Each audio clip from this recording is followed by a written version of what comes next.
पुंडलीकवरदा हरिविठ्ठल श्री ज्ञानदेव तुकाराम पंढरीनाथ भगवान की जय। माऊली ज्ञानेश्वर महाराज की जय। जगद्गुरु तुकाराम महाराज की जय। सद्गुरु जोग महाराज की जय। ते चालते ज्ञानाचे बिंब, तयाचे अवयव ते सुखाचे कोंब, परी माणूसपणाची भांब, लोकाची भागू। योऽन्त प्रविश्य मम वाचमिमां प्रसुप्तां, संजीवयत्यखिल शक्तिधरस्पदाम्ना। अन्यांश्च हस्तचरणश्रवणत्वगाधीन्, प्राणान्नमो भगवते पुरुषाय तुभ्यं। शारदा शारदाम्भोज वदना वदनाम्भुजे, सर्वदा सर्वदा अस्माकं सन्निधिं सन्निधिं क्रियात्। अलङ्कापुरीरम्य सिंहासनस्थं, पदाम्भुजतेजस्फूर्तिप्रदेशं। विदीन्द्रादिदेवैः सदा स्तूयमानं, समाधिस्थमूर्तिं भजे ज्ञानदेवम्। अज्ञानतिमिर अन्धस्य ज्ञानाञ्जनशलाकया, चक्षुरुन्मीलितमेन तस्मै श्रीगुरवे नमः। नमो सद्गुरु तुकया ज्ञानदीपा, नमो सद्गुरु सच्चिदानन्दरूपा, नमो सद्गुरु भक्तकल्याणमूर्ती, नमो सद्गुरु भास्करा पूर्णकीर्ती। सम्पाद्य ज्ञानञ्च विदाय भक्ति, विलोकितो येन समाधिराजः। वैराग्यवन्तं सुविचारयुक्तं, नमामि जोगं शिरसा गुरुन्तं। ते चालते ज्ञानाचे बिंब, तयाचे अवयव ते सुखाची कोंब, परी माणूसपणाची भांब, लोकाची भागू। मुक्त कैवल्य तेजोनिधी भगवान श्री ज्ञानोबाराय, जगद्गुरु श्री संत तुकोबाराय आदी करून सर्व संतांच्या चरणी साष्टांग नमन करून या प्रवचन निरूपणाकरिता ग्रंथराज ज्ञानेश्वरीतील 10व्या अध्यायातील एक महत्त्वाची ओवी आपण चिंतनाकरिता समोर घेतलेली आहे। या ओवीच्या द्वारा संत काय आहे तर प्रत्यक्ष चालतं बोलतं ज्ञान म्हणजे संत आहे, अशा आशयाचं चिंतन आपल्याला समोर करायचं आहे। चिंतनाला आरंभ करण्यापूर्वी आपण किम निमित्तानं एकत्र आहोत आपल्या सगळ्यांना ज्ञात आहे। आपल्यातून इहलोकाची यात्रा संपवून वैकुंठवासी आप्पांना 1 वर्ष पूर्ण झालं आणि त्यांच्या प्रथम पुण्यस्मरणाच्या निमित्तानं आपण सर्वजण या ठिकाणी एकत्र झालेलो आहोत आणि त्या निमित्तानं हा त्रिदिनी कीर्तन महोत्सव भव्य नाम उत्सव या ठिकाणी संपन्न होतो आहे। आणि या उत्सवातील प्रथम दिनी प्रवचन सेवा करण्याचं सद्भाग्य आपल्या सर्वांच्या संयोगातून त्यांच्या परिवाराच्या माध्यमातून माझ्याकडे ही सेवा करण्याचं सद्भाग्य मला प्राप्त झालेलं आहे आणि त्या अनुषंगानं आपण या सेवेमध्ये उपस्थित आहोत। वास्तविक बघितलं तर आजचा दिवस वारकरी संप्रदायाच्या दृष्टिकोनातून पर्वकाळ आहे। का पर्वकाळ आहे तर आजचा दिवस हा सामान्य नाही, तर वारकरी संप्रदायामध्ये आज आम्हाला जे काही माणूसपण शिल्लक दिसतंय ते कीर्तनाच्या माध्यमातून आज जगातलं माणूसपण जिवंत आहे। आणि त्या अनुषंगानं तर थोडासा बारकाईनं विचार केला तर ही कीर्तन परंपरा आणि या संस्थेचं आधारस्तंभ, वारकरी शिक्षण संस्थेचे आधारस्तंभ पूजनीय गुरुवर्य मामासाहेब यांची आज पुण्यतिथी आहे। हा एक विशेष महत्त्वाचा पर्वकाळ आमच्या दृष्टिकोनातून आहे। का मी पर्वकाळ शब्दाचा वापर केला, वास्तविक बघितलं तर पर्वकाळ कशाला म्हणतात, पर्वकाळ त्याला म्हटलं जातं काहीतरी विशिष्ट आम्हाला शास्त्रानं पर्वकाळाची मर्यादा घालून दिलेली आहे, पण तरीही देखील त्या मर्यादेत हा दिवस जरी बसत नसला तरी आमच्या दृष्टिकोनातून खऱ्या अर्थानं पर्वकाळ जर कशाला म्हणायचं असेल तर संतांचे पुण्यतिथी उत्सव हे आमच्या दृष्टिकोनातून काय आहे, पर्वकाळ आहेत। कारण आम्हाला आमच्या जीवनाचं कल्याण व्हावं असं जर वाटत असेल तर या जगाचं कल्याण व्हावं अशी अपेक्षा एका वर्गाच्या अंतःकरणात आहे, त्या वर्गाचं नाव आहे संत। संत सोडून या जगतात कुणालाही आमचं कल्याण व्हावं असं अजिबात वाटत नाही. म्हणून आमचं कल्याण करणारा वर्ग या जगतात कोण आहे? संत आहे. म्हणून त्यांचे पुण्यतिथी सोहळे हे आम्ही केलेच पाहिजे. मी चकार या ठिकाणी वापरलेला आहे. केलेच पाहिजे. का केले पाहिजे? तर त्याची 2-3 कारणं सांगतो. पहिलं कारण, खऱ्या अर्थानं संतांचा पुण्यतिथी उत्सव केला काय, नाही केला काय, संतांना त्याचा अजिबात फरक पडत नाही. मग तरीही आम्ही का करावं? परंतु त्यांना जरी फरक पडत नसला तरी खऱ्या अर्थानं आमच्या जीवनात फरक पडल्याशिवाय राहत नाही. आमच्या जीवनामध्ये त्यांना काही मिळावं म्हणून आम्ही त्यांचे पुण्यतिथी उत्सव साजरे करायचे नाही, तर आम्हाला खऱ्या अर्थानं त्यांचे पुण्यतिथी उत्सव आम्ही जर साजरे केले तर आमच्या जीवनामध्ये समाधान अवस्थेपर्यंत आमचं जीवन जाऊन पोहोचतं. याच्याकरिता आम्ही हे सोहळे करायचे आहे. अन्यथा त्यांच्याकरिता ते अजिबात नाही. ते आमच्याकरिता आहे. का आमच्याकरिता? तर आमचं कल्याण करण्याचं सामर्थ्य त्यांच्यामध्ये आहे. त्यांचं फक्त आम्ही प्रतिमा पाहिली तरी आमचं अंतःकरण फुलून जातं. एवढं सामर्थ्य या संतांच्यामध्ये आहे. मामासाहेबांच्या जीवनातले काही प्रसंग जर पाहू गेलो तर मला वाटतं ज्यांनी अगदी एक आत्ताही मामासाहेबांना पाहिलेली काही मंडळी संप्रदायात आहे.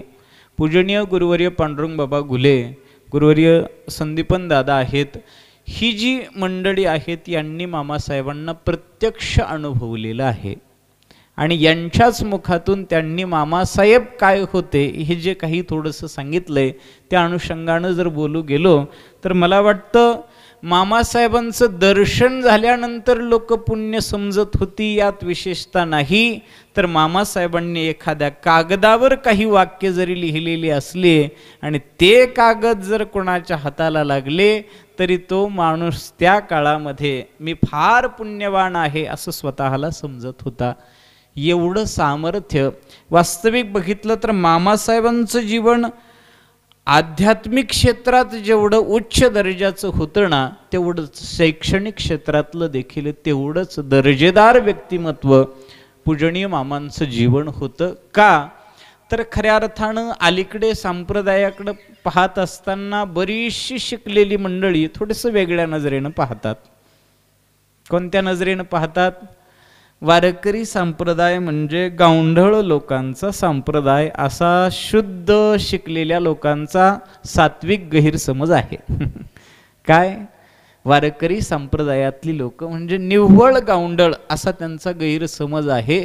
पण खऱ्या अर्थानं सांगू का, वारकरी संप्रदायानं जगाला अर्थात महाराष्ट्राला जे दिलंय ना ते अन्य कोणीही अन्य संप्रदायानं या महाराष्ट्राला दिलेलं नाही.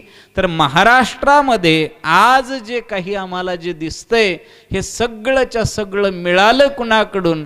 तर सरळ सरळ म्हणावं लागतंय हे आम्हाला वारकरी संप्रदायानंच दिलेलं आहे.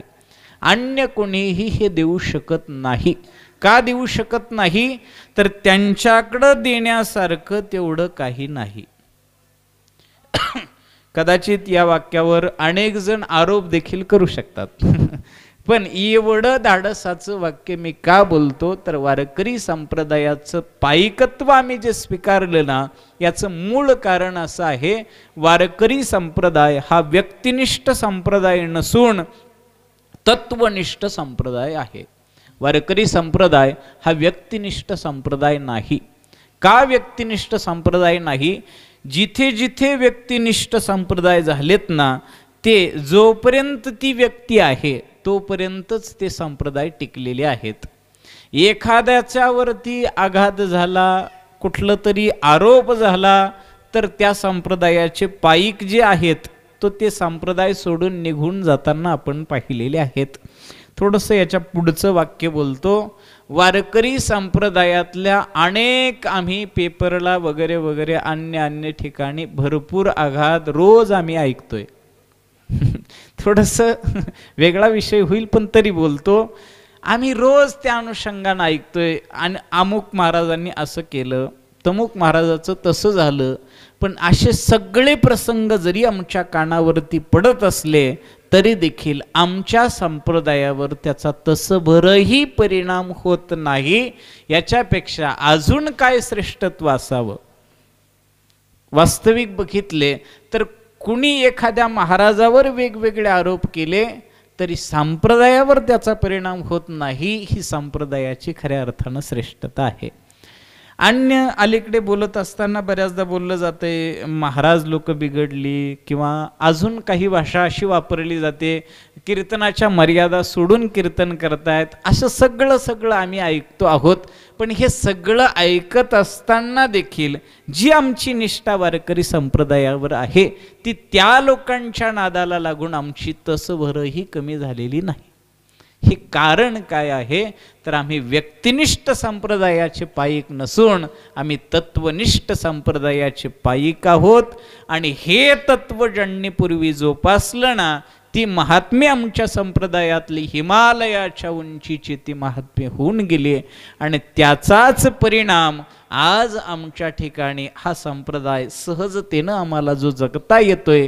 हे खरे उपकार जर कुणाचे असतील तर या संत महात्म्यांचे आहे. नवे त्यांचा अवतारच खऱ्या अर्थानं उपकारासाठी आहे. येथे उपकारासाठी आले घरजा वैकुंठी. वैकुंठ सोडून ते इथं उपकार तुमच्या माझ्यावर करण्याकरिता खऱ्या अर्थानं त्यांचा इथे अवतार आहे.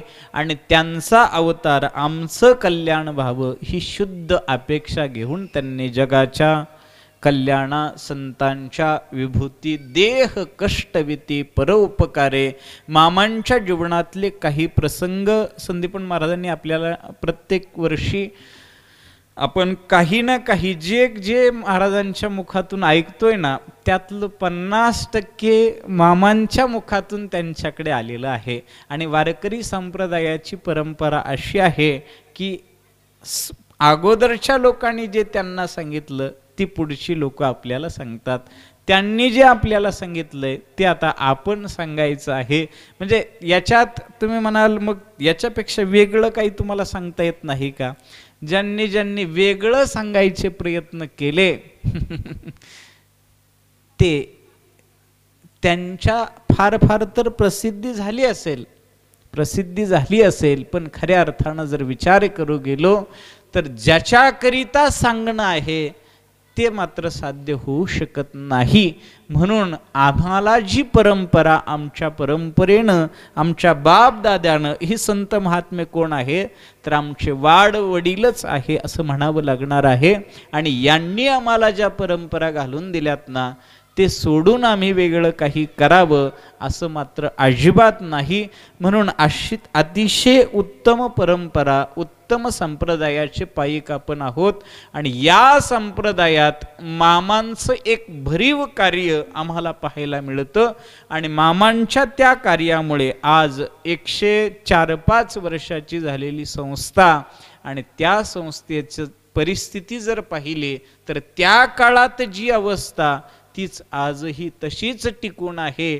हा पुण्य संचय जर कुणाचा असेल तर स्वानंद सुखनिवासी सद्गुरू जोग महाराजांची ती परंपरा आणि त्या परंपरेतले 4 खांब जे आहेत ना त्या 4 खांबातला एक खांब म्हणजे पूजनीय गुरुवर्य मामा आहेत. आणि या मामांच्या पुण्यस्मरणाचा आजचा दिवस आहे. म्हणून खऱ्या अर्थानं आजचा दिवस काय आहे सामान्य दिवस नसून पर्वकाळ आहे. एवढाच विषय मला बोलायचा आहे. म्हणून या विशेष पर्वकाळावरती आज आपण उपस्थित आहोत. आणि याच पर्वकाळाला लागून आज ज्या निमित्तानं आपण उपस्थित आहोत वैकुंठवासी आप्पा. आणि आप्पांच्याही जीवनाकडे जर आम्ही बारकाईनं पाहिलं तर माझ्यापेक्षा आप्पांना आपण जास्त अनुभवलेलं आहे. पण मीही जवळजवळ 5-7 वर्षे त्यांना जवळून अनुभवलेलं आहे. त्यांच्या भजनातली जी सहजता होती ना ती मी अजून चांगल्या गाणाऱ्यांची देखील पाहिलेली नाही. म्हणजे ज्याला आपण पिकली हे वाचा राम नामे हे जर म्हणायचं असेल तर पूजनीय आप्पा.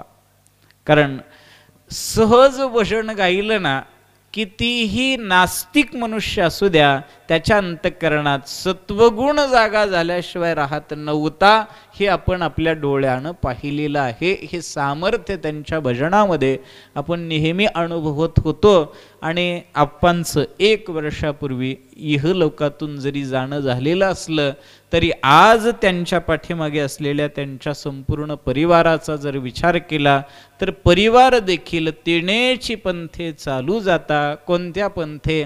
ज्या पंथानं आप्पा गेले त्याच मार्गानं या पाठीमागच्याही परिवाराची वाटचाल यथार्थ पद्धतीनं आपल्याला पाहायला मिळते. म्हणजे सरळ सरळ विचार केला तर आप्पा खऱ्या अर्थानं किती श्रीमंत होते हे पाहायचं असेल. तुम्ही म्हणाल श्रीमंत शब्द तुम्ही चुकून वापरताय, असं कदाचित तुम्ही बोलाल, पण श्रीमंतीचे 2 प्रकार असतात. श्रीमंतीचा एक प्रकार आहे आत्मिक श्रीमंती आणि दुसरी आहे लौकिक श्रीमंती.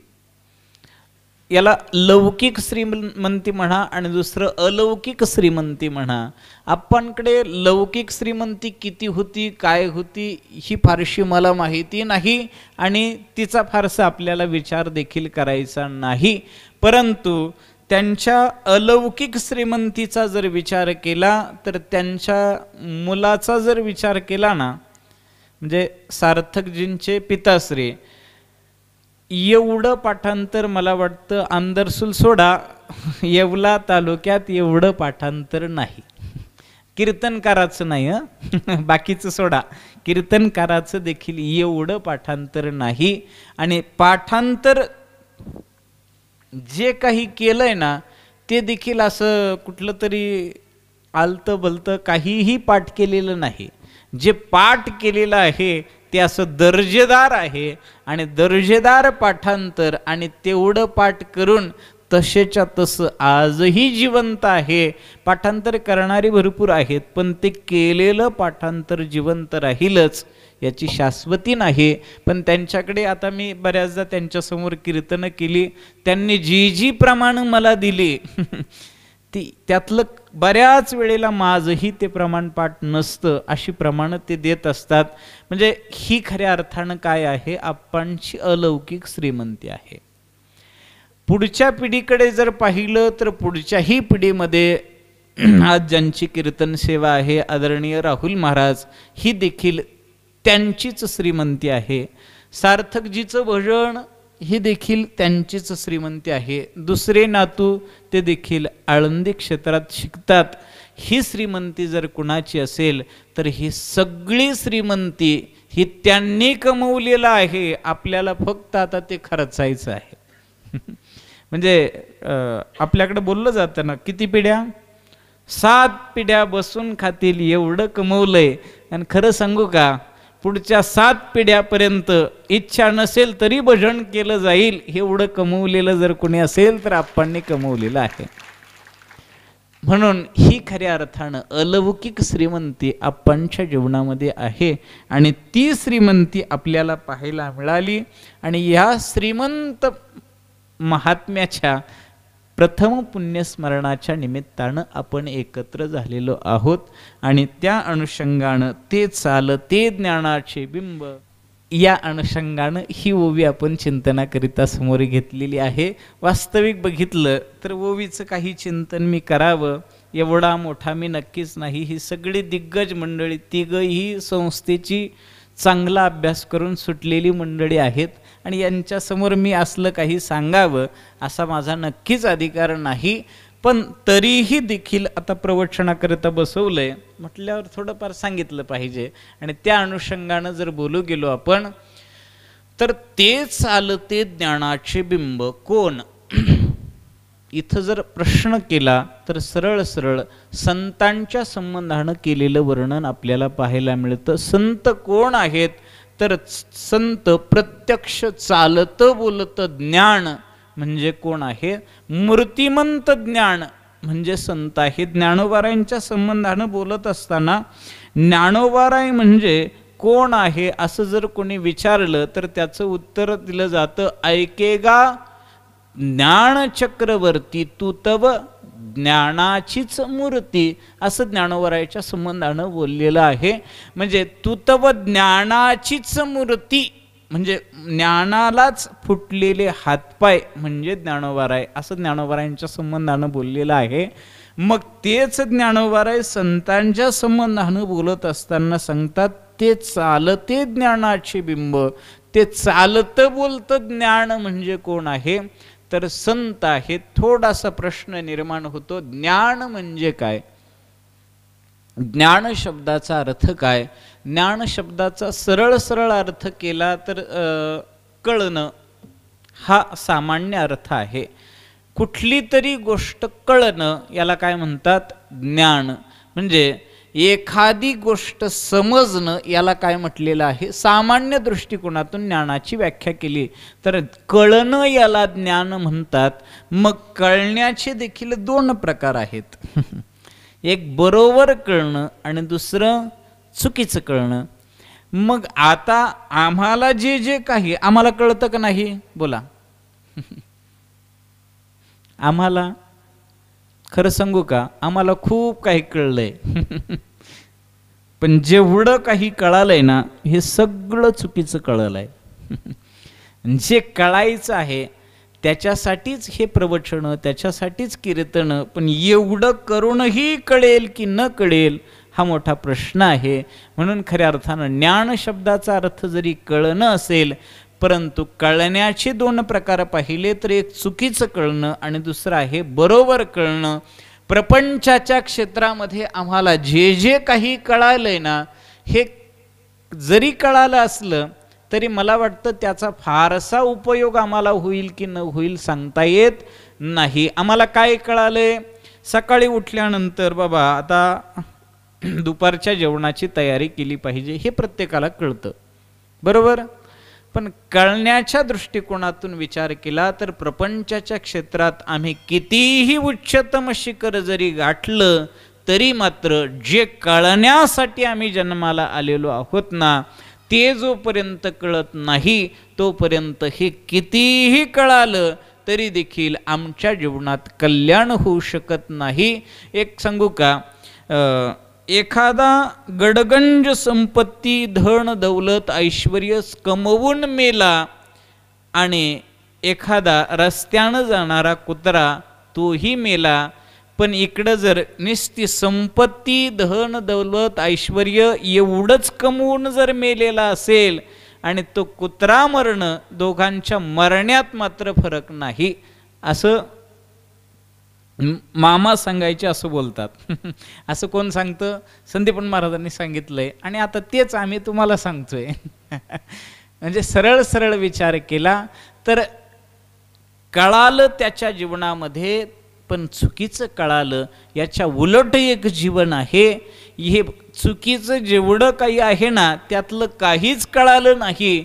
पण जे कळण्यासाठी जन्माला आलोय, काय कळण्यासाठी जन्माला आलोय? नवे नवे आम्ही जन्माला येण्याचं मूळ कारण सांगितलं. आयुष्याच्या साधने सच्चिदानंद पदवी घेणे, सच्चिदानंद पदवी घेणे याच्याकरिता आयुष्याच्या साधने. कशा करता? सच्चित आनंद हे परमात्म्याचं मूळ स्वरूप आहे आणि या स्वरूपाशी आमचं जीवन जाऊन मिळावं, आमच्या जीवनामध्ये ती अभिन्न अवस्था आम्हाला प्राप्त व्हावी याच्याकरिता आम्ही जन्माला हे आयुष्यरूपी साधन घेऊन आम्ही जन्माला आलो. हे जर आमच्या जन्माला येण्याचं कारण असेल तर खऱ्या अर्थानं आम्ही जन्माला एका कारणासाठी आलो. दोन प्रकार असतात. एक जन्माला येण्याची दोन प्रयोजनं सांगतो, एक अवांतर प्रयोजन आणि दुसरं परम प्रयोजन. आमच्या जन्माला येण्याचं हे लौकिकातलं जेवढं काही कमवायचं ना हे आमच्या जीवनातलं अवांतर कार्य आहे आणि हे कार्य करता करता आम्हाला परम कार्य देखील साधायचं आहे. मी बऱ्याचदा कदाचित बोलून गेलेलो असेल. आपल्या जिल्ह्यातून वाहणारी गोदावरी, ह्या गोदावरीचं उगमस्थान ब्रह्मगिरी, ठीक आहे. पण खरं सांगू का, ब्रह्मगिरी हे तिचं उगमस्थान नसून खऱ्या अर्थानं समुद्र हे तिचं उगमस्थान आहे. समुद्राच्या पाण्याचं बाष्पीभवन होतं, त्याची ढगं तयार होतात, ती ब्रह्मगिरीवरती कोसळतात आणि मग तिथून पुढं ती गोदावरी माता वाहायला सुरुवात करते. खरं सांगा, ती जात असताना काय काय करते? ज्ञानोबाराय बोलतात, का फिडीत पापताप पोखीत तिरीचे पादाप समुद्रा जाय आप गंगेचे जैसे. का फेडीत पापताप पोखीत तिरीचे पादाप ही तिचं अवांतर कार्य आहे आणि समुद्रा जाय आप गंगेचे जैसे ही तिचं परम कार्य आहे. म्हणजे सरळ सरळ जर विचार केला तर या गोदावरीचा विषय पाहिला तर हिचा उगम देखील समुद्रातून आहे आणि जायचं देखील तिला कुठं आहे? समुद्रात आहे. पण हे जात असताना पिकांना पाणी देते, वृक्षांना पाणी देते, तुमचं माझं आम्ही स्नान केल्यानंतर पाप घालवते, हे सगळं करत असताना तिला एका गोष्टीचा विसर पडत नाही. कुठला? मला समुद्राला जाऊन मिळायचं आहे याचा विसर त्या गंगेला पडत नाही.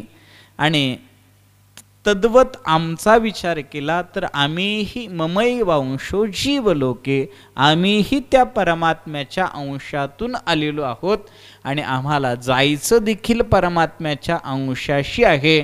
मग मध्ये करत असताना अवांतर कर्तव्य आमचं काय आहे?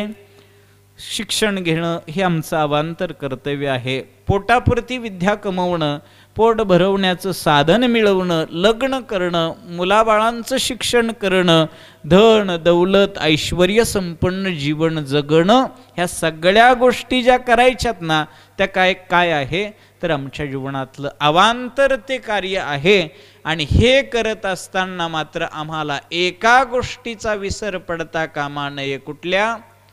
मला त्या परमात्म स्वरूपाशी माझं जीवन जाऊन पोहोचावं या गोष्टीचा विसर माझ्या जीवनात पडता कामा नये. असं जर झालं तर खऱ्या अर्थानं आम्हाला जे काही कळालंय ते बरोबर कळालंय असं म्हणावं लागेल. पण आमच्या जीवनात प्रश्न असा होतो, आम्ही अवांतर कर्तव्यालाच परम कर्तव्य समजून बसतो आणि याच्याकरिताच आम्ही आलेलो आहोत की काय असा गैरसमज अंतःकरणामध्ये उत्पन्न करून घेतो आणि त्याच्याच पाठीमागे अहोरात्र काय दिनरजनी हा पण वेगळा गोविंदाचे पवाडे व्हायला पाहिजे दिनरजनी धंदा, पण गोविंदाचे पवाडे न होता फक्त पवाडे होतो आणि त्याच्यामुळे खऱ्या अर्थानं ज्याच्याकरिता आलाय ते साध्य प्राप्त होईलच असं सांगता येत नाही. म्हणून खऱ्या अर्थानं ज्ञान शब्दाचा अर्थ काय? कळणं. आणि कळत असताना दोन प्रकारचं कळणं. एक चुकीचं कळणं सोडून द्या, बरोबर कळणं. बरोबर कळणं म्हणजे काय तर प्रत्यक्ष मी जीव नसून मी देव आहे अशी अनुभूती जीवनामध्ये येणं. तुका म्हणे कैची कीव कोठे जीव निराळा अशी अवस्था प्राप्त होणं. देह नव्हे मी हे सरे उरला उरे विठ्ठल अशी अवस्था प्राप्त होणं. याच्याकरिता खऱ्या अर्थानं आम्ही जन्माला आलेलो आहोत असं ज्याला ज्ञान होतं ना तो खऱ्या अर्थानं जीवनाच्या कल्याणापर्यंत जाऊन पोहोचतो. पण खरं सांगू का, आता ज्ञान जरी शब्दाचा अर्थ कळाला पण या ज्ञानाच्यासाठी काय काय करावं लागतं विचारसागरानं आम्हाला खूप काही सांगितलंय. श्रवण मनन निधिध्यासन तत्वम पदार्थ शोधन, पुढं विवेक वैराग्य समाधी षटक मुमुक्षत्व आणि मग कुठंतरी ज्ञान. या सगळ्या प्रोसेसचा जर विचार केला तर ते ऐकायला सुद्धा कठीण आहे आणि त्यामुळं ते मिळवणं तर फारच कठीण आहे. काय ज्ञानाची प्रोसेस आहे? पहिली गोष्ट श्रवण. तुम्ही म्हणाल हे आम्ही रोज करतो, श्रवण आम्ही रोज करतो, पण श्रवणाच्या पुढे जर विचार केला तर त्याचं मनन मात्र आमच्याकडून एक क्षणही घडत नाही. आम्ही श्रवण जरी करत असलो, वा सुंदर प्रवचन आम्ही ऐकलं, कुठपर्यंत? मंडपाच्या बाहेर जाईपर्यंत. बाहेर गेल्यानंतर काय सांगितलं झालं, झटकलं, संपलं. बरोबर? म्हणजे श्रवण यदा कदाचित आमचं यथार्थ होईल न होईल सांगता येत नाही. त्याच्या पुढे आहे मनन, हे देखील होणं कठीण आहे. त्याच्याही पुढे पुढची पायरी तर अजून कठीण सांगितली, निदध्यासन, तत्वम पदार्थ शोधन. पुढं जर पाहिलं तर विवेक, या सगळ्या गोष्टीसाठी काय पाहिजे? विवेक पाहिजे. पुढे वैराग्य पाहिजे. आता वैराग्याची आम्हाला फक्त व्याख्या पाठ आहे. इहलोकापासून परलोकापर्यंत अनुकूल असलेल्या भोगाच्या त्यागाच्या तीव्र इच्छेस वैराग्य म्हणतात. पण खरं सांगू का, वैराग्य शब्द व्याख्याची एवढी कठीण आहे, तेव्हा वैराग्यापर्यंत पोचणं फार कठीण आहे. काय आहे? इहलोकापासून परलोकापर्यंत, म्हणजे ज्या लोकात आम्ही आहोत, या लोकापासून ज्या लोकात आम्हाला जायचंय त्या लोकापर्यंत जेवढे काही भोग आम्हाला मिळालेले आहे ना, हे याच्या त्यागाची इच्छा, आणि साधी नाही, काय तीव्र तीव्र इच्छा अंतःकरणात धारण करणं, याचं नाव काय आहे? वैराग्य आहे. कधी कधी बरेचदा लोक म्हणतात, अहो आम्हाला नको, आम्हाला नको. पण नको कोणत्या गोष्टीला म्हणतो? एखादी गोष्ट प्राप्त असावी आणि तिच्या संबंधानं नको म्हणणं इथपर्यंत ठीक आहे. पण बऱ्याचदा जे मिळालंच नाही ते नको म्हणण्यात काही फारसं वैराग्य आहे असं मला वाटत नाही. म्हणजे भोग प्राप्तही असावेत आणि त्या प्राप्त भोगाची तीव्र इच्छा अंतःकरणामध्ये, ते भोग त्यागण्याची तीव्र इच्छा अंतःकरणामध्ये असणं, याचं नाव आहे वैराग्य. आणि या वैराग्यापर्यंत जीवन जाऊन पोहोचणं फार कठीण आहे. खऱ्या अर्थानं पाहू गेलो तर वैराग्य वेगळं, वैताग वेगळा, आणि याच्याही पुढे कधी कधी त्यागाला आम्ही वैराग्य म्हणतो. कशाला? त्यागाला. पण त्याग वेगळा आणि वैराग्य वेगळं. कसं? एखादा मनुष्य आम्हाला त्यागी दिसेल पण वैराग्यवान असेलच सांगता येऊ शकत नाही. मग मला वाटतं मी पूर्वी कधी बोलून गेलो असेल, मला आठवत नाही. अमृतराय नावाचे एक महात्मे पैठण नगरीमध्ये होऊन गेले, आणि त्या अमृतरायाच्या बाबतीत असं बोललं जातं, म्हटले तो महात्मा ऐश्वर्य संपन्न महात्मा होता, पण त्यांच्या जीवनाकडे जर पाहिलं तर वैराग्याच्या उच्चतम शिखरावर जीवन जाऊन पोहोचलेला महात्मा तो होता. आणि त्या महात्म्याचं जर पाहिलं तर अगदी मखमली गादी वगैरे बसण्यासाठी ऐश्वर्य संपन्न सगळं, भरजरीत शालू अंगावरती, सोनं नाणं रत्नाचे हार गळ्यामध्ये, एवढा ऐश्वर्य संपन्न महात्मा, पण वैराग्य मात्र अंतःकरणामध्ये तीव्र होतं. आणि तो महात्मा रोज मनाला वाटले ते काव्य करायचं, आनंद त्याच्यातून मिळवायचा, आणि आनंद मिळाला की तो कागद बोळा करायचा आणि खिडकीतून टाकून द्यायचा. असंच त्यांचा दिनक्रम असायचा. एके दिवशी एक संन्यासी महात्मा रस्त्यानं चाललेले होते. यांनी वैराग्याच्या संबंधानं सुंदर चिंतन लिहिलं, ते वाचलं. त्याच्यातून वैराग्याचा आनंद अंतःकरणामध्ये झाला, आणि झाल्यानंतर तो बोळा कागदाचा केला आणि खिडकीतून टाकून दिला. पण योगायोगानं खिडकीतून तो बोळा खाली टाकला आणि त्या संन्यासी महात्म्याच्या अंगावरती तो पडला. आणि पडल्यानंतर त्यांनी उघडून बघितलं, वाचलं. वैराग्याच्या बाबतीत अगदी खाचाखोचा त्याच्यात लिहिलेल्या होत्या. वाचलं, म्हटले फार मोठा कोणीतरी महात्मा असला पाहिजे, ह्या महात्म्याची भेट मला झाली पाहिजे. म्हणून तो संन्यासी माडी चढून वरती गेला, आणि अमृतराय तिथं सिंहासनावरती बसलेले होते. आणि अमृतरायाला जाऊन विचारलं, म्हटले का हो, इथं कोणी महात्मा आलेला आहे का? म्हटले नाही, सकाळपासून तर मी आपला एकटाच बसलोय. म्हटले कोणी महात्मा आलेला नाही. म्हटले याच खिडकीतून हा कागद आलेला आहे, आणि याच्यात सुंदर वैराग्याचं वर्णन केलेलं आहे, आणि ते एवढं वैराग्याचं बारकाईनं चिंतन करणारा कोणीतरी महात्मा, वैराग्यवान महात्मा या ठिकाणी असला पाहिजे. अमृतरायानं बघितलं, बघू म्हटले ती चिठ्ठी. बघितली तर म्हटले हे आम्हीच केलंय. म्हटले शक्य नाही. का? अहो म्हटले एवढं तुमच्या अंगावरती सोनं नाणं रत्नाचे हार, आणि तुम्ही वैराग्याच्या संबंधानं बोलतात.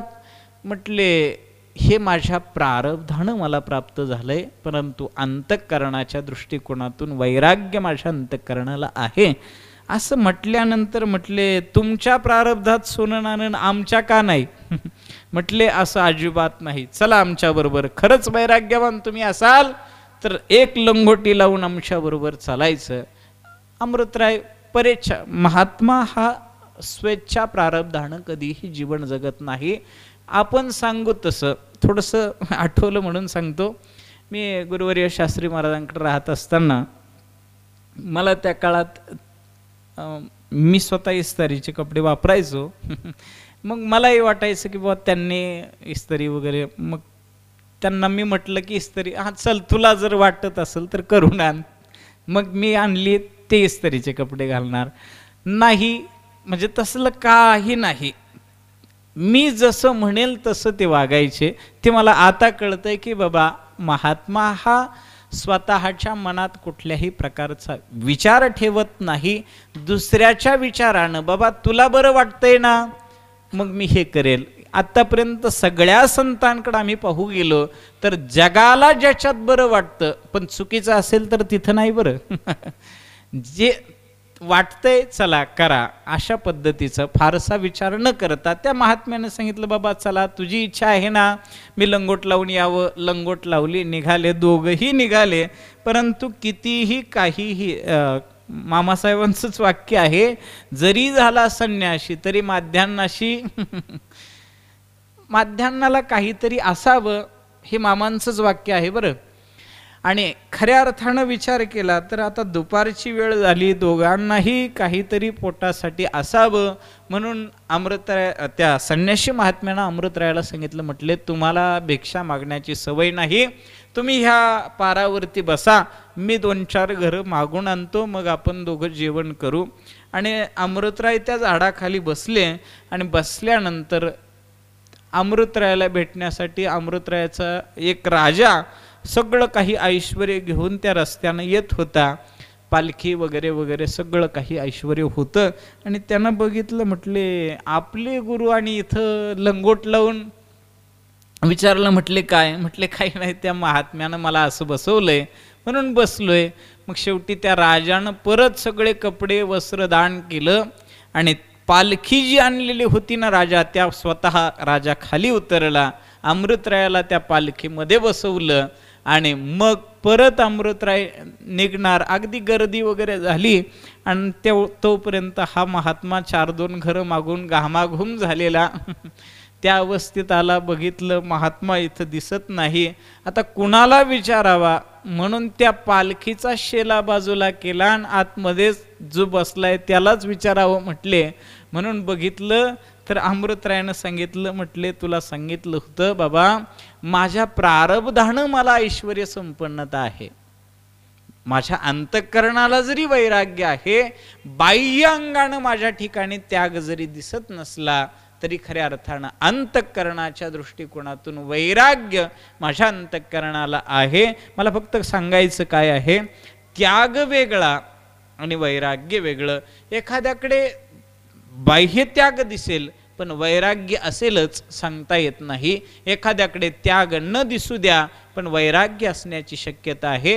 म्हणून या वैराग्याला देखील ज्ञानासाठी वैराग्याची गरज आहे. पुढे आहे समाधी षटक. शम, दम, श्रद्धा, उपरम, तितिक्षा आणि समाधान. म्हणजे शम कशाला म्हणतात, दम कशाला म्हणतात, हे सगळं आपल्याला पाठ आहे. अंतरेंद्रियाचा निग्रह करणे म्हणजे क्षम, बाह्येंद्रियाचा निग्रह दम. क्षम, दम, श्रद्धा, गुरुच्यावर शास्त्राच्यावर विश्वास असणं म्हणजे श्रद्धा. क्षम, दम, श्रद्धा. पुढं उपरम, खऱ्या अर्थानं या प्रपंचाच्या संबंधानं उपरती होणं म्हणजे उपरम. पुढे आहे तितिक्षा, मनाची एकाग्रता झाली असता नाही, जी अवस्था प्राप्त होते तिला समाधान असे म्हणतात. पुढचं तितिक्षेचा असा विचार आहे, झालेलं दुःख कष्टा वाचून सहन करणं, याचं नाव आहे तितिक्षा. आता खूप दिवस झाले आठवत नाही, तुम्ही दिसलेत म्हणून आठवायला लागले. तुमच्या संगतीचा परिणाम. असं म्हणजे सरळ सरळ विचार केला तर झालेलं दुःख कष्टा वाचून सहन करणं. आम्ही सहन करतो पण कष्ट घेऊन सहन करतो. आणि तितिक्षेचा विचार असा आहे, कष्टा वाचून सहन करणं याचं नाव आहे तितिक्षा. म्हणजे कुठलाही प्रतिकूल प्रसंग जीवनामध्ये आला तरी त्याचा अंतःकरणावर थोडाही परिणाम न होऊ देणं याचं नाव आहे तितिक्षा. शास्त्रीजींच्या संबंधातलं एक उदाहरण सांगतो. आम्ही शिकत असताना त्यांना जो आजार होता ते रक्त पातळ झालं की डोळ्यातून बाहेर यायचं आणि आम्हाला ते अशाही अवस्थेत 8 तास शिकवायचे. आणि शिकवत असताना मी बघितलं असे ते उपकरण दिवसभर डोळ्याला लावत होते. ते अगदी संध्याकाळच्या वेळेला पाहिलं तर पूर्ण उपकरण रक्तानं भरलेलं होतं. पण तरीही चेहऱ्यावर मात्र थोडाही परिणाम नाही. बाबा आता हे एवढं दुखतंय माझं, मी आज शिकवणार नाही असं अजिबात नाही. म्हणजे आम्हाला शिकण्याचा कंटाळा यायचा पण त्यांना शिकवण्याचा येत नव्हता. अशा अवस्थेतलं जीवन याला म्हणतात तितिक्षा पद्धतीचं. याच्यापेक्षा अजून तितिक्षा वेगळी काय असावी? खऱ्या अर्थानं पाहिलं तर त्यांच्या जीवनामध्ये मग तिथून पुढं दवाखाना वगैरे काय जे असेल ते, पण चेहऱ्यावर मात्र परिणाम नाही. कितीही दुःख झालं तरी चेहऱ्यावरती ते जाणवत जर नसेल तर हे जीवन खऱ्या अर्थानं तितिक्षा पद्धतीचं जीवन आहे असं म्हणायला हरकत नाही. आणि पुढे आहे मनाची एकाग्रता झाल्यानंतर समाधान अवस्था प्राप्त होते. या 6 अवस्था ज्ञानासाठी आवश्यक आहे. पुढे आहे वैराग्य, समाधी षटक आणि मुमुक्षत्व. मुमुक्षता अंतःकरणामध्ये तीव्र मुमुक्षता पाहिजे की मला मोक्षापर्यंत माझं जीवन जाऊन पोहोचावं, ही तीव्र इच्छा अंतःकरणामध्ये असणं गरजेचे आहे. या सगळ्या ज्ञानाच्या पायऱ्या ज्या सांगितल्या ना, यातली एकही पायरी आमच्या जवळ नसू द्या, फक्त या संतांचं दर्शन, ह्या चालत्या बोलत्या ज्ञानाचं संगती आमच्या जीवनात जर घडली तर आपोआप वैराग्य नसू द्या, वैराग्याची प्राप्ती आहे. विवेक नसू द्या, विवेकाची प्राप्ती आहे. हे 6 प्रकार जे सांगितले हेही नसू द्या, मुमुक्षताही नसू द्या, पण हे सगळं घडतं कशाने? तर हे संतांच्या सहवासानं. आलिंगन घडे, मोक्ष सायुज्यता जोडे. सायुज्यता मोक्ष जोडे म्हणजेच ज्ञान जोडे. मोक्ष जरी शब्द जरी वेगळा असला तरी मोक्ष म्हणजेच ज्ञान, ज्ञान म्हणजेच मोक्ष. शब्दाला जरी भिन्नता असली तरी अर्थाच्या दृष्टिकोनातून दोनही शब्द काय आहेत? एकाच आशयाचे आहे. म्हणजे सरळ सरळ विचार करू गेलो आम्ही तर इथे या ज्ञानाच्या जेवढ्या काही पायऱ्या सांगितल्या यातली एकही पायरी आमच्याजवळ नसू द्या, फक्त आम्हाला त्या संताची संगती होऊ द्या. आणि अशा संताची जर संगती आम्हाला झाली तर आमच्याही जीवनामध्ये खऱ्या अर्थानं सुखाची प्राप्ती होते. कारण त्यांचे अवयव म्हणजे प्रत्यक्ष सुख, संतांचे अवयव म्हणजे प्रत्यक्ष सुखालाच फुटलेले हातपाय म्हणजे संतांचे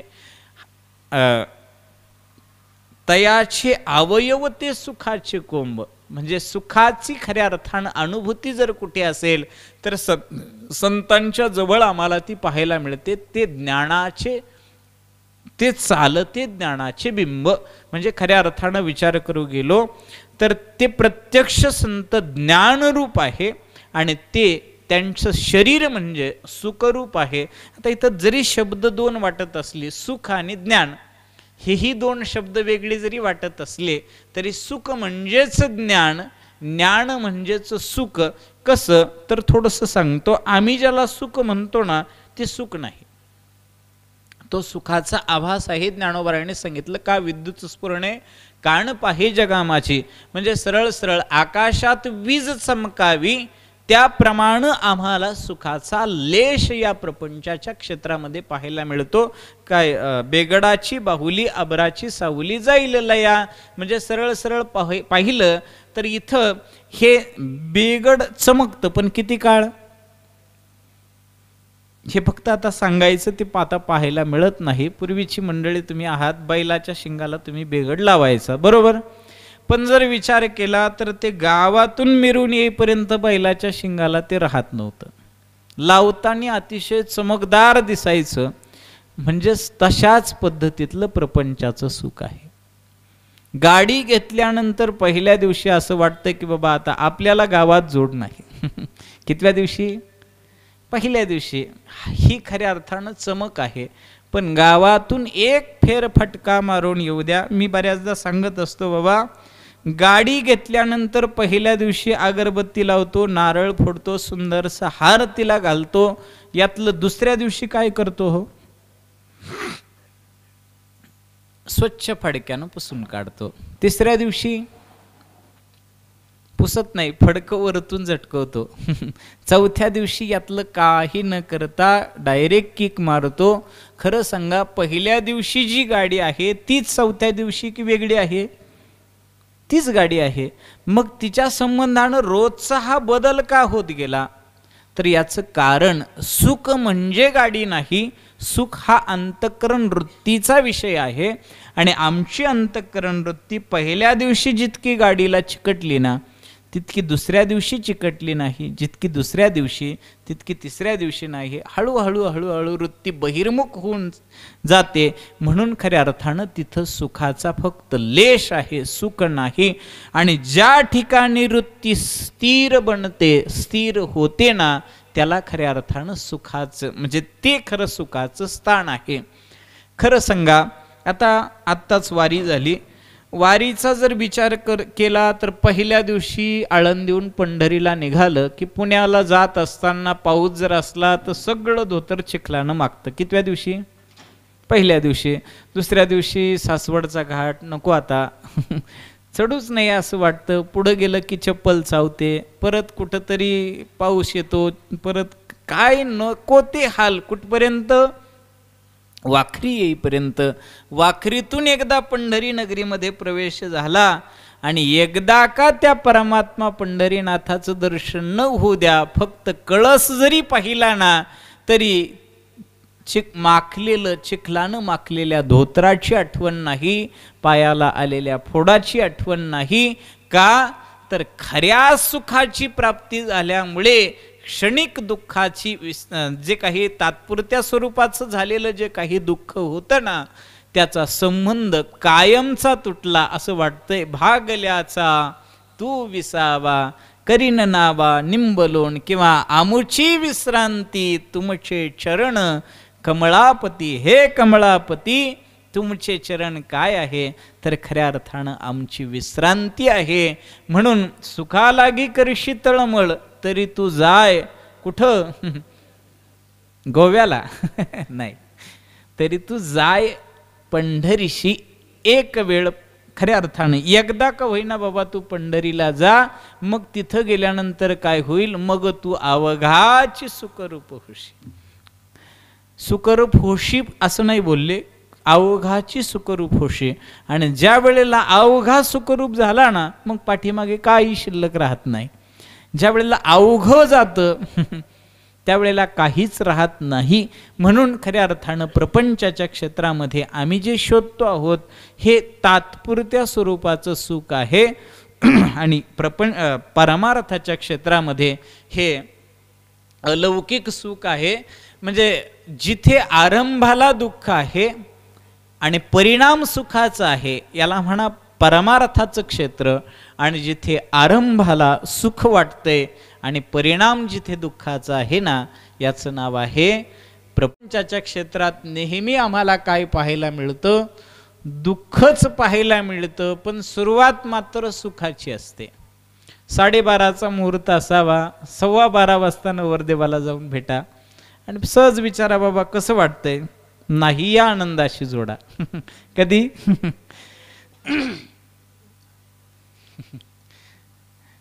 12:15 स्वर्ग 2 बोट शिल्लक राहिला की काय, अशी अवस्था होते राहुल महाराज. पण खरं सांगू का, 6 महिन्यानं जर जाऊन विचारलं ना, चालतीच संसार दुःख मूळ. म्हणजे ही चाल का? तर याचं उत्तर असं आहे, दुसरी चाल लावायला आता अवसान शिल्लक राहिलं नाही. हवा काढून टाकलेली चाल त्या प्रमाणाला. एवढं दुःख 6 महिन्यानं. हे तुम्ही ठरवा, कारण आता आम्हाला ठरवायचा अधिकार राहिला नाही. असं म्हणजे सरळ सरळ विचार केला तर आरंभ कशाचा आहे? सुखाचा वाटतो, पण परिणाम जिथे दुःखाचा आहे त्याला प्रपंचाचं क्षेत्र म्हणा. आणि जिथे आरंभ खऱ्या अर्थानं कठीण आहे, परमार्थ नोहे लेकुराच्या गोष्टी किंवा भक्ती ते कठीण, तरी लेकर करतात तो भाग वेगळा. कारण खरं सांगू का, खऱ्या अर्थानं लेकराचं ते कामच नाही, पण ज्या काळात लेकरू आहे त्या काळात आरंभ करायला हरकत नाही. पण बऱ्याचदा 80 वर्षाची लेकरं त्या भानगडीत पडत नाही, ही खऱ्या अर्थानं शोकांतिका आहे. तुम्ही म्हणाल 80 वर्षाची कुठं लेकरं असतात का? वयाच्या प्रबोधे विचारजा नाही, समानतो दिही बालकाच्या, तुकोबाराय बोलतात. माझा अजिबात म्हणणं नाही. म्हणून परमार्थ कठीण आहे म्हणून त्या वाटेनं जाऊ नये असं अजिबात नाही. भक्ती सोपी सुरुवातीला का सांगितली? सगळ्यांना तिकडे येण्याची इच्छा निर्माण व्हावी याकरिता ती सांगितलेलं सोपं आहे, सोपं आहे, सोपं आहे. तुम्ही इकडं या. आणि इकडं आल्यानंतर खरं सांगू का, परमार्थ तसा सोपा नाही, पण तो सोपा आम्ही केला पाहिजे. आणि तो जर सोपा करून घेतला तर मग खऱ्या अर्थानं त्या सुखाची प्राप्ती आमच्याही जीवनामध्ये होते. पण हे सगळं जरी जमत नसलं तर फक्त आम्ही एक गोष्ट करायची, संतांचा संग करायचा. जे त्या मार्गानं गेलेत ना, ते आपण जर त्यांच्या पाठीमागं त्यांच्या विचाराच्या मार्गाने आम्ही चालत राहिलो तर आमच्या जीवनात नक्कीच कल्याण झाल्याशिवाय राहणार नाही. म्हणून तेनेची पंथे चालू जाता, न पडे गुंथा कोठे काही. का तर योग्य मार्ग ते आम्हाला अगोदर दाखवून गेलेले आहेत. मार्ग दावुनी गेले आधी दयानिधी संत ते, मग तेनेची पंथे चालू जाता. मग जर खरंच तेनेची पंथे जर चालू जाता तर मग न पडे गुंथा कुठे काही. मग जीवनामध्ये कुठलाही गुंताडा होऊ शकत नाही. पण या उलट जर मनोमार्गे गेला तर मग तेथेची मुकला म्हणजेच वाया गेला अशा आशयानं घ्या. आणि मग म्हणून आम्ही मनाच्या मार्गाने जाण्याचा प्रयत्न कोणीही करू नये. योग्य मार्ग आम्हाला ज्या संत महात्म्यांनी दाखवला त्या मार्गाने आमची वाटचाल जर यथार्थ झाली तर मग खऱ्या अर्थानं नाही या आनंदाशी जोडा त्यावेळेला खऱ्या अर्थानं म्हणता येणार आहे. आणि अशा पद्धतीचा आनंद, अशा पद्धतीची सुखाची अनुभूती आपल्याही जीवनामध्ये यावी असं जर वाटत असेल तर ते चालते ज्ञानाचे बिंब, तयाचे अवयव ते सुखाचे कोंब, परी माणूसपणाची भांब, लोकाची भागो. अशा या संतांची संगती, कुणाची? ज्यांचे अशा पद्धतीची लक्षणं ज्यांची आहेत, अशा संत महात्म्याची संगती जर आमच्या जीवनामध्ये झाली तर मग आमच्या जीवनामध्ये कल्याण झाल्याशिवाय राहणार नाही. आणि असं कल्याण आपल्या सगळ्यांचं व्हावं अशी एक अपेक्षा परमात्मा पंढरीनाथाकडे करतो. आणि आज ज्यांच्या निमित्तानं आपण एकत्र झालो, पूजनीय वैकुंठवासी आप्पा यांच्या प्रथम पुण्यस्मरणाच्या निमित्तानं आपण सगळीजण एकत्र झालेलो आहोत. वास्तविक आप्पांचं जीवन म्हणजे प्रत्यक्ष या ओवीत जे वर्णन आहे ना, तशा पद्धतीचं समग्र जीवन होतं. अगदी शेवटच्या श्वासापर्यंत ज्यांनी फक्त आणि फक्त भजन हाच माझा आत्मा आहे असं समजून ज्यांनी जीवन जगलं ते जीवन म्हणजे आप्पा होते. आणि त्या आप्पांचं भजन आपण सगळ्यांनी ऐकलेलं आहे. आणि त्याच निमित्तानं, त्यांच्या निमित्तानं आपल्या परिवारानं खऱ्या अर्थानं त्यांच्या ऋणातून मुक्त होण्यासाठी हा केलेला छोटासा प्रयत्न आहे. वास्तविक त्यांच्या ऋणातून मुक्ती आपल्याला होणं कदापि शक्य नाही. मग जर शक्य नाही तर मग करायचं नाही का? तर प्रयत्न केले पाहिजे. म्हणून त्याच्याकरिता खऱ्या अर्थानं हा 3 दिवसीय महोत्सव या ठिकाणी आयोजित केलेला आहे. मी त्यांना उत्तम गती वगैरे त्यांना स्थान मिळावं असं अजिबात कुठलंही काहीही म्हणणार नाही. का तर ते म्हणण्याचा अधिकार आपल्याला कुणालाच नाही. का नाही तर त्यांनी मोक्षाचे दोन प्रकार आहे, एक सभ्य मोक्ष आणि दुसरा आहे क्रममोक्ष. सभ्य मोक्ष कशाला म्हणतात? स्वकर्तृत्वानं परमार्थ केला आणि परमार्थाच्या उच्चतम शिखरावर जीवन जाऊन पोहोचलं असा जो महात्मा आहे यानं आपल्या जीवनामध्ये सभ्य मोक्ष प्राप्त केला असं म्हणा. आणि दुसरं एक जीवन आहे थोडासा परमार्थ, थोडासा प्रपंच, काही हेही करायचं तेही करायचं आणि हे करता करता करता करता जीवनाची प्राणज्योत मालवते. पण जे साध्य प्राप्त करायचं ते शिल्लक राहिलेलं जर आहे तर मग त्या पाठीमागच्या परिवारावर एक जबाबदारी असते. त्यांनी पाठीमागून त्यांच्या संबंधानं काही विधी करायचा असतो. दशक्रिया विधी हे त्यांना क्रमाक्रमानं मोक्षापर्यंत घेऊन जाण्याकरिता मासिक श्राद्ध असेल, वर्ष श्राद्ध असेल, हे सगळं करायचं. का करायचं? तर त्यांना क्रमाक्रमानं मोक्षाला जाण्यापर्यंत ह्या सगळ्या गोष्टी करायच्या. पण खरं सांगू का, आपणच्या संबंधात हे केलं काय आणि नाही केलं काय काही फरक पडत नाही. थोडंसं वेगळं वाटेल पण तरी देखील का बोलतोय, कारण पहिला जो मोक्ष सांगितला ना तिथपर्यंत हे जीवन जाऊन पोहोचलेलं आहे असं म्हणायला हरकत नाही. शेवटच्या श्वासापर्यंत ज्या माणसाची बुद्धी जशीच्या तशी राहते हे काय आहे? खऱ्या अर्थानं हे मोक्षाचं प्रतीक आहे. आणि देह असतानाच जे जीवन मोक्षाला जाऊन पोहोचलंय ते देह पडल्यानंतर त्यांना मोक्ष मिळावा वगैरे वगैरे असल्या भानगडी आपण करण्याच्या भानगडीत पडू नये. फक्त हे का करायचं? आता हा 3.5 दिवसाचा महोत्सव आम्ही का करतोय? बाबा आम्हाला त्याच्यातून पुण्यलाभ प्राप्त होता. पुण्यवंत व्हावे घेता, सज्जनाची नावे घेता पुण्यवंत व्हावे, याच्याकरिता हे करायचं, त्यांच्याकरिता अजिबात नाही. म्हणून या परिवारानं हा 3 दिवसीय महोत्सव या ठिकाणी हे परिवार संपन्न करतो आहे. आणि त्यातली प्रथम दिवसाची प्रवचन सेवा करण्याचं सद्भाग्य आपल्या सर्वांच्या संयोगातून, सार्थकजींच्या आदेशातून ही सेवा करण्याचं सद्भाग्य मला प्राप्त झालं. म्हणून झालेली सेवा आपणा सर्वांच्या चरणी, पूजनीय आप्पांच्या चरणी सेवा समर्पण करतो आणि माझ्या वाणीला विराम देतो. विठ्ठल विठ्ठल विठ्ठल.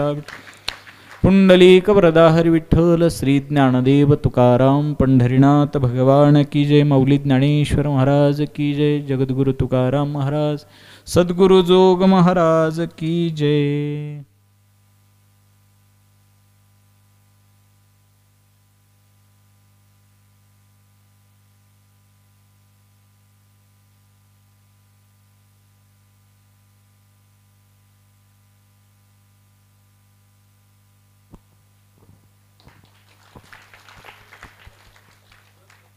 ग्रंथ.